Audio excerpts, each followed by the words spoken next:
الله فلا مضل له ومن يضلله فلا هادي له ونشهد أن لا إله إلا الله وحده لا شريك له ونشهد أن سيدنا وسندنا وحبيبنا وطبيبنا وطبيب قلوبنا ومرشدنا ومولانا محمدا عبده ورسوله أما بعد فأعوذ بالله من الشيطان الرجيم بسم الله الرحمن الرحيم إن الذين آمنوا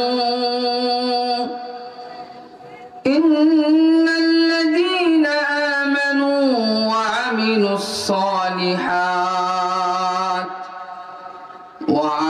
الصالحات كانت لهم جنات الفردوس نزلا خالدين فيها لا يبغون عنها حولا وقال النبي صلى الله تعالى عليه وسلم إذا سرتك حسنتك وساءتك سيئتك فأنت مؤمن أو كما قال عليه الصلاة والسلام اللهم صل على محمد وعلى آل محمد كما صليت على إبراهيم وعلى آل إبراهيم إنك حميد مجيد اللهم بارك على محمد وعلى آل محمد كما باركت على إبراهيم وعلى آل إبراهيم إنك حميد مجيد بلغ العلا بكماله كشف الدجى بجماله حسنت جميع خصاله صلوا عليه وآله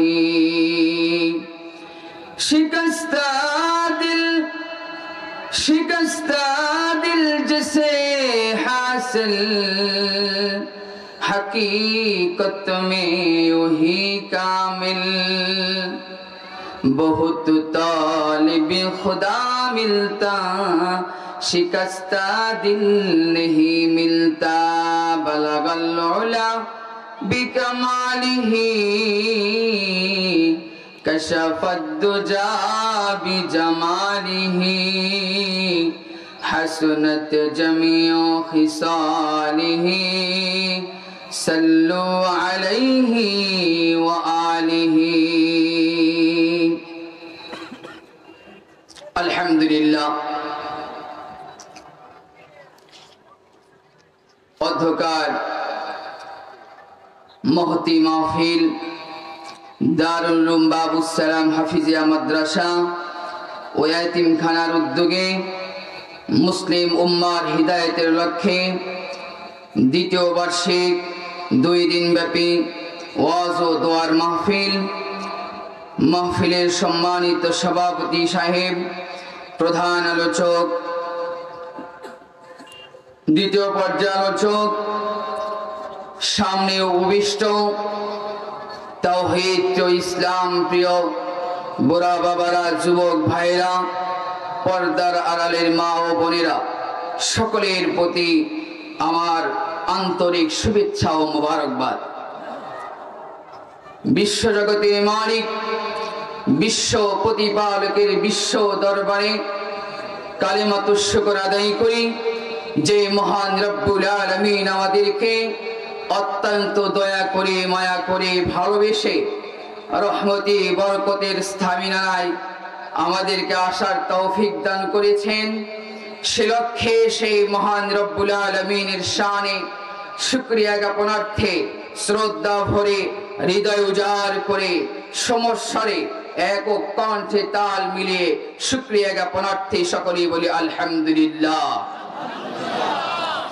সেই সাথে আকাই নামদার তাজদার মদিনা আহমদ মুস্তফা মুহাম্মদ মুস্তফা রাসূল আরবি, আমার আপনার নবী, নবীউল আম্বিয়া নবী, ইমামুল আম্বিয়া নবী, খাতামুল আম্বিয়া নবী রাসূল আরবি, যে মহামানব উম্মতির হিদায়াতের লক্ষ্যে তাহে প্রান্তরে রক্ত ঝরিয়েছেন, যে মহামানব উম্মতির হিদায়াতের লক্ষ্যে উহুদ প্রান্তরে দন্দান মুবারক শহীদ করেছেন, যে মহামানবের উম্মতির হিদায়াত ও নাজাতের লক্ষ্যের শেষ রাত্রের হাজারিতে রব্বে কায়নাতের আরশ দুলত আমার আপনার নবী, নবীউল আম্বিয়া নবী, ইমামুল আম্বিয়া নবী, খাতামুল আম্বিয়া নবী রাসূল আরবি, সেই মহামানবের শানে দরুদ ও সালাম প্রেরণার্থে হৃদয় উজাড় করে সকলেই বলি সাল্লাল্লাহু আলাইহি ওয়াসাল্লাম। আলহামদুলিল্লাহ। সম্মানিত সুধী, বর্তমান সামাজিক প্রেক্ষাপট অনুপাতে আমাদের মাঝে বিরাজমান পরিস্থিতি, পরিবেশ এমন, দুনিয়ার সামান্য থেকে সামান্য, তুচ্ছ থেকে তুচ্ছ বিষয়টা যদি আমার জীবন থেকে খুইয়ে যায়, আমার জীবন থেকে মাইনাস হয়ে যায়, আমরা পেরেশান থেকে মহা পেরেশানিতে লিপ্ত হয়ে যায়। পক্ষান্তরে মানুষের কাছে রব্বি করিম ও রাসূল আরবির ভাষ্য অনুপাতে সবচেয়ে দামি যে জিনিসটা, সেই জিনিসটার ব্যাপারে আমরা বরাবরই উদাসীন। সেই জিনিসটা কি? সেই জিনিসটা হলো ঈমান। বলেন তো কি? ঈমান। দুনিয়ার ছোট থেকে ছোট বিষয় আমার কাছ থেকে যদি মাইনাস হয়ে যায়, আমি পেরেশান থেকে পেরেশান হয়ে যাই। অথচ এ দুনিয়ার মাঝে আসমানের নিচে মুমিনের কাছে সবচাইতে দামি যে জিনিসটা হওয়া দরকার ছিল, সেই জিনিসটা বরাবরই উপেক্ষিত হয়ে এসেছে, সেটা হলো ঈমান। কেমন পেরেশানি! মনে করেন পাশের বাজার থেকে, মন্ডলের হাট এ বাজার থেকে বাজার করে এসেছেন একজন ক্রেতা, বাজার করে সন্ধ্যাবেলা ঘরে ফিরছেন। তো ঘরে ফিরবেন, বাজার আনতে 100 টাকার নোট একটা অতিরিক্ত ছিল। আমার সাথে কথা বলবেন, কয়শো টাকার নোট? 100 টাকার একটা নোট অতিরিক্ত এক্সট্রা ছিল, যেটা বাজার আনতে বাজারের পরে বেঁচে গেছে, অতিরিক্ত রয়েছে। বাড়িতে আসার পরে শার্টটা যখন, পাঞ্জাবিটা যখন খুলবেন, তখন পকেটে হাত দিয়েছেন যে 100 টাকা গচ্ছিত ভাবে রাখতে হবে। এই টাকাটা পকেটে হাত দিয়ে দেখতেছে টাকা 100 নাই। কি হলো? টাকা 100 পকেটে নাই। বাজারে তো দেখেছিলাম। যখন দেখে না, পেরেশান, কনকনে শীত। কি বলেন? কনকনে শীত। যখন অটো থেকে নেমে ভাড়াটা আমি দিয়েছি, তখনও ছিল 100 টাকা। বাসা থেকে দৌড়ে বের হয়ে এসেছে, 100 টাকা কোথায় পড়ে গেল? পেরেশান। বিবি বলে, স্ত্রী বলে, সন্তানেরা বলে তোমার কি হলো বাবা? স্ত্রী বলে স্বামী তোমার কি হয়েছে? উত্তর করার সময় নেই, সোজা টেকার খোঁজে, সোজা টাকার খোঁজে পেরেশান, 100 টাকার নোট চলে গেছে। পক্ষান্তরে ঈমান নামের মহা দৌলত কখন যে চোরে শয়তান নামক এই চোর যে চুরি করে নিয়ে গেছে, আমার ঈমান যে হরণ হয়েছে, এজন্য আমার ন্যূনতম পেরেশানিও নাই। বলেন ঠিক কিনা? পেরেশানি নাই, ন্যূনতম পেরেশানি নাই। আহা, ন্যূনতম পেরেশানি নাই। এখন ঈমান আমার মধ্যে আছে কি না আছে আমি জানি না। হ্যাঁ, তবে একটা জায়গায় ঈমান আছে, সেটা কোথায়? NID card. বলেন তো কোথায়? NID card. সেখানে জাতীয়তা বলতে দেওয়া হয়েছে, জাতীয়তা কি? মুসলিম। তার মানে বোঝা যাচ্ছে এই মানুষটা ঈমানদার বলেই মুসলমান। তো আমার ঈমান তো এনআইডি কার্ডে সীমাবদ্ধ হয়ে গেল, ভিতরে তো ঈমান আছে কি না আছে আমি জানি না। এজন্য হাবিবে কিবরিয়া একটা মাপকাঠি দিয়েছেন, তোমার ভিতরে ঈমান আছে কি না আছে এটা তুমি জাস্টিফাই কিভাবে করবা?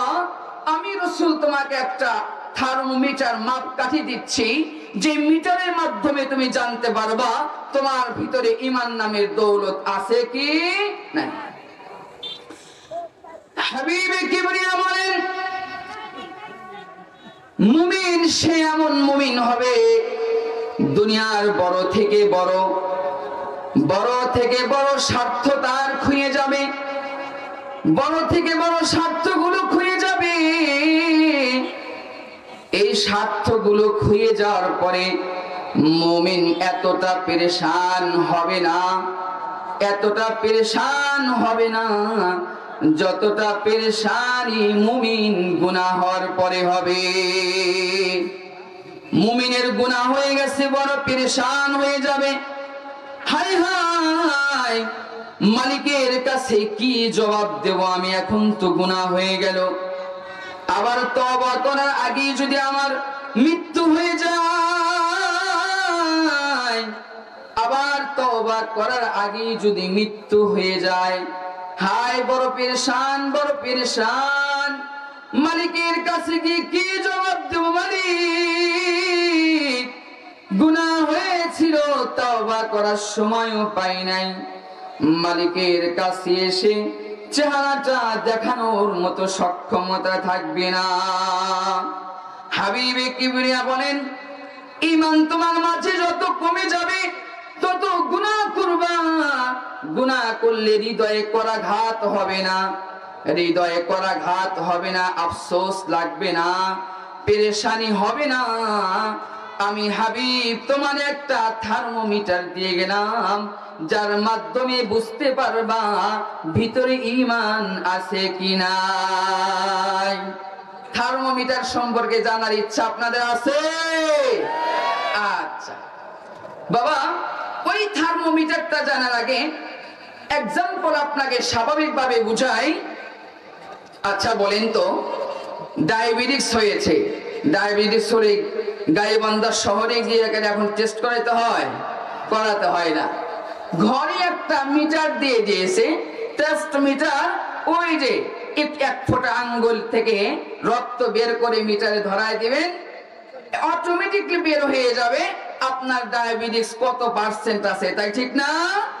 আচ্ছা, রক্তের 5 কোন পর্যায়ে আছে এটাও ধরা পড়ে যায়।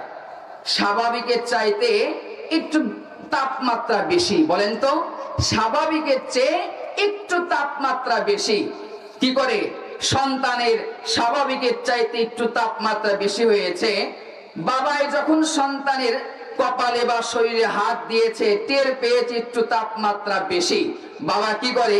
সচেতন ফ্যামিলির মানুষ ঘর থেকে একটা থার্মোমিটার নিয়ে হয় মুখের ভিতরে না হয় বগলের নিচে দেয়। বলেন দেয় না? দেয়। ওই যে থার্মোমিটারটা বগলের নিচে বা মুখে দেওয়ার সাথে সাথেই কয়েক সেকেন্ডের মধ্যে ওই থার্মোমিটার বলে দেয় যে এই দেহে তাপমাত্রা এখন কোন পর্যায়ে আছে। যদি দেখে 102 ডিগ্রি হয়ে গেছে তাহলে সর্বনাশ, নগদে ডাক্তারের শরণাপন্ন হতে হবে, না হলে বড় সমস্যা হওয়ার কি থাকবে? সম্ভাবনা থাকবে। আচ্ছা বলেন তো, এই থার্মোমিটার গুলো আমরা মোটামুটি কত বছর হলো? আমি বুঝ হওয়ার পরে দেখলাম তাপমাত্রা মাপার থার্মোমিটার। এই তো গত বছর আগের থেকে ডায়াবেটিক্সের একটা প্রচলন শুরু হয়েছে, রোগ নির্ণয় হয়েছে। এই কয়েক বছর আগের থেকে ডায়াবেটিস মাপার মেশিনটা বের হয়েছে, ঠিক না বাবা? ঠিক। এখন এই টেকনোলজি, এই মেশিনারির সম্পর্কে আমরা জানলাম। হাবিবে কিবরিয়া ঈমান মাপার থার্মোমিটার দিয়েছেন ১৫০০ বছর আগে। সেই থার্মোমিটার সম্পর্কে আমাদের কোনো খবর থাকলো না। মুমিন আমরা কিন্তু মুসলমান, আমরা কি মুসলমান? বর্তমান সময়ে টেকনোলজি সম্পর্কে জানি, ঘরে সকল থার্মোমিটার নিয়ে এসে রাখি, কিন্তু হাবিবে কিবরিয়া ১৫০০ বছর আমাদেরকে ঈমান মাপার থার্মোমিটার দিয়েছেন। সেই থার্মোমিটার সম্পর্কে আমরা বরাবরই উদাসীন, বলেন ঠিক কিনা?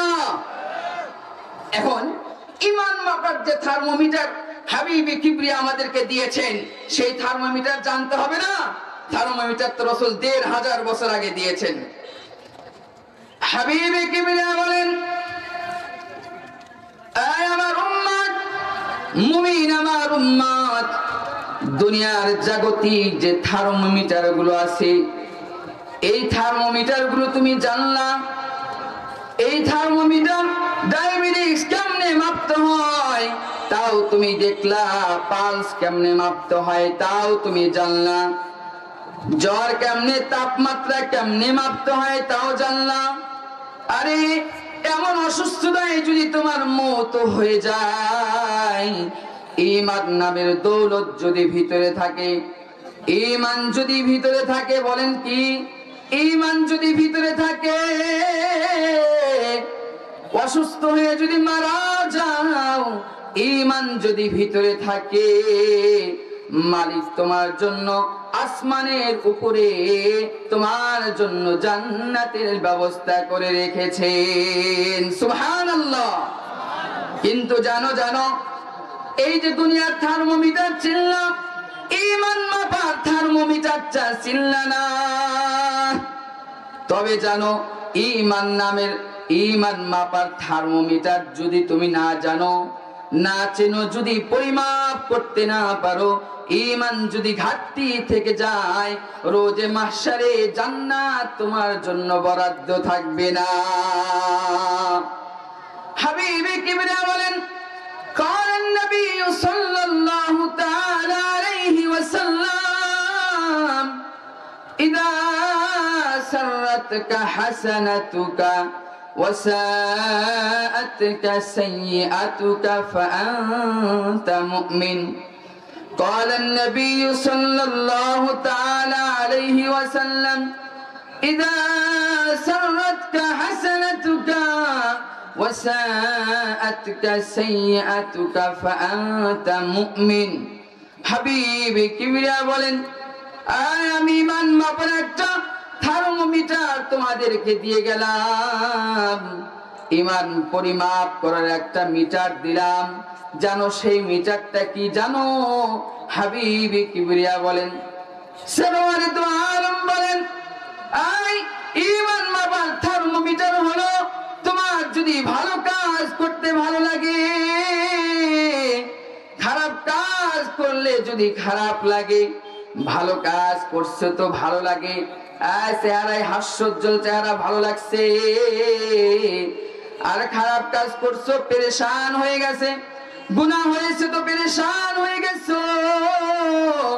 হাবিবে কিবরিয়া বলেন, ফাআন্তা মুমিন, ফাআন্তা মুমিন, তার মানে তোমার ভিতরে ঈমান আছে।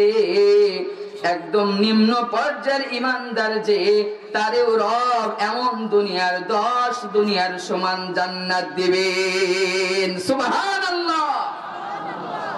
কি বুঝলেন বাবা? ডায়াবেটিস মাপার মিটারটা একটু 1 ফোঁটা রক্ত নিয়ে অ্যাড করে দিলেই জানা যায় ডায়াবেটিস কোন পর্যায়ে আছে, তাই না? হাবিবে কিবরিয়া বলেন, তুমি বর্তমান হালনাগাদের টেকনোলজি সম্পর্কে জানলা? তুমি মুসলমান উম্মত, ১৫০০ বছর আগে ঈমান মাপার থার্মোমিটার আমি দিলাম, তুমি সেটা জানলা না।